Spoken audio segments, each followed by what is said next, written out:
In today's video, we're talking about what NFTs are, how NFTs work, what NFTs are used for, and why exactly NFTs have value. And we're getting started now.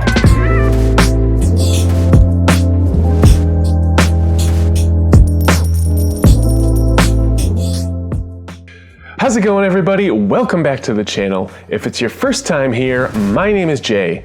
And sometimes in my never-ending quest to bring you guys the best information possible on everything related to investing, I get down some weird paths and some deep rabbit holes. And today, that leads me into the world of NFTs. Some of you may be familiar with NFTs if you follow someone like Gary Vee. They're kind of the latest thing he's been screaming about lately. Because the digital world is the world. So I would get educated on NFT. But if you're brand new to the world of NFTs, NFT stands for Non-Fungible Token. NFTs are digital assets mostly created on the Ethereum blockchain. Each NFT contains distinguishing information which makes it completely unique from any other NFT in existence. NFTs are also easily verifiable on the blockchain through smart contracts. Now, I said NFT stands for Non-Fungible Token. Non-fungible means the NFT can't be divided. So you may be familiar with Bitcoin. One Bitcoin costs $50-some thousand currently, but if you don't have $50,000 to buy one whole Bitcoin, you can buy a small fraction of a Bitcoin, which they're calling Satoshis. With NFTs, these tokens are non-divisible. So NFTs can't be divided and they can't be exchanged with each other because no two NFTs are identical. Think of it kind of like an airline ticket. You buy an airline ticket, that airline ticket is for a specific seat on a specific airline, going to a specific destination at a specific day for a specific person, the buyer of that ticket. So if I have an airline ticket, I can't just wander around the airport, find a stranger, and switch tickets because their ticket will be in their name for a different airline, for a different destination, etc. So because no two NFTs are the same, and because the information contained in the NFT can be easily verified on the blockchain, a lot of people think these NFTs are going to revolutionize the collectible and gaming industry. So if you think about how it works now, if I'm a collector and I collect autographs of different professional athletes, if I wanted to add the autograph of the best quarterback in the NFL to my collection, I'd go searching for Josh Allen autograph or Buffalo Bills quarterback Josh Allen in order to find one for sale.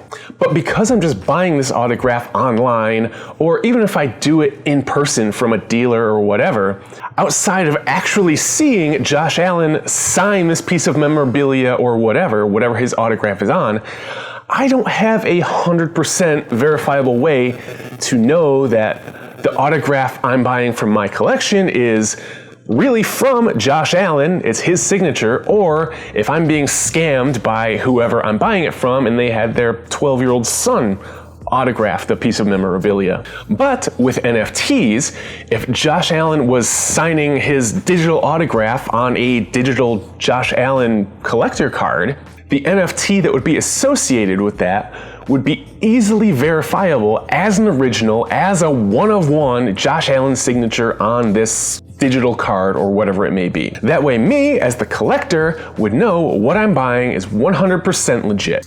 And if you think that's just a random example or a pipe dream, the NBA, the National Basketball Association, is already involved with NFTs. The NBA already has NBA Top Shot, where you can buy and own unique NBA highlights from your favorite basketball player or your favorite NBA team. And NBA Top Shot has already sold over $200 million worth of NFTs.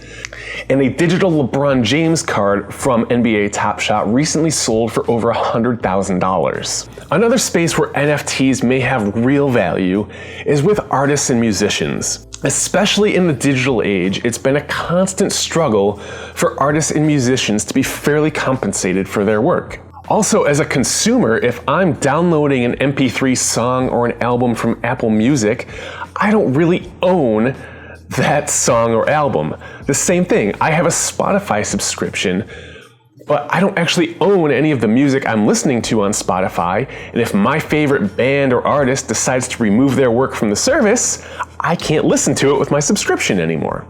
And even back in the days of physical media, if I would go to the store and buy my favorite band's CD, I could then come home and burn 10 different copies of that CD to distribute to all my friends, and the band only receives credit for one sale of that CD, even though now, because of me, 11 different people own it. So with NFTs, the artist or musician can program royalties right into the NFT, so that every time that NFT attached to their work is sold, they get a royalty, they get credit for their work. There's also plenty of uses for NFTs in the gaming industry.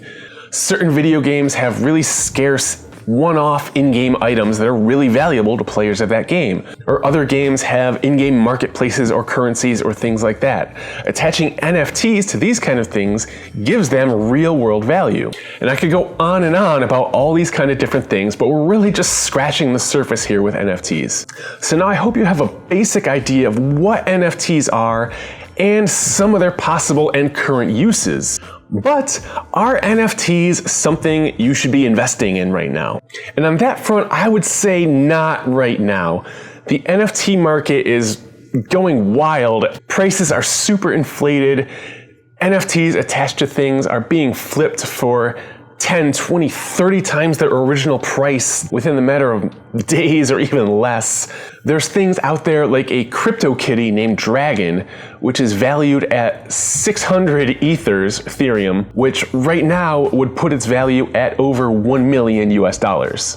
So there's still a lot to shake out with what NFTs will survive, where the real value with NFTs will be, and what other things NFTs may be used for in the future. So I think it's definitely something to keep your eye on going forward. And if you want more information on NFTs, Andrei Jikh did a great overview of them in one of his latest videos, which I'll link in the description below. He really goes in depth. He obviously knows a lot more about them than I do, as you'll see if you watch that video.